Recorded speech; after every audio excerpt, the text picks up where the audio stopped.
December the 2nd. Christian perfection. Not as though I had already attained. Either were already perfect. Philippians chapter 3 verse 12. It is a snare to imagine that God wants to make us perfect specimens of what He can do. God's purpose is to make us one with Himself.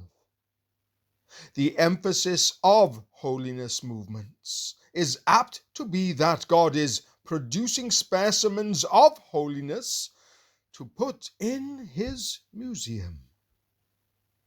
If you go off on this idea of personal holiness, the dead set of your life will not be for God, but for what you call the manifestation of God in your life.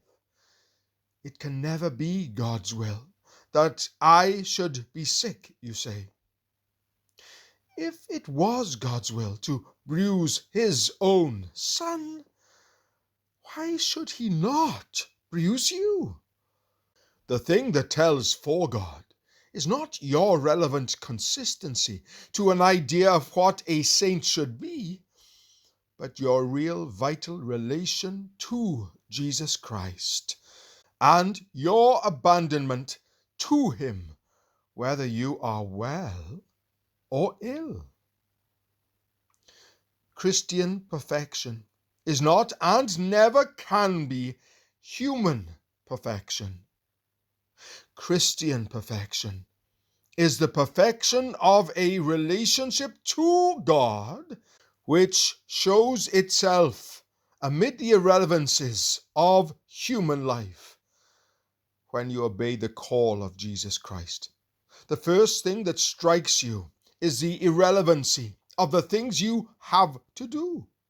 And the next thing that strikes you is the fact that other people seem to be living perfectly consistent lives. Such lives are apt to leave you with the idea that God is unnecessary. By human effort and devotion, we can reach the standard God wants. In a fallen world, this can never be done.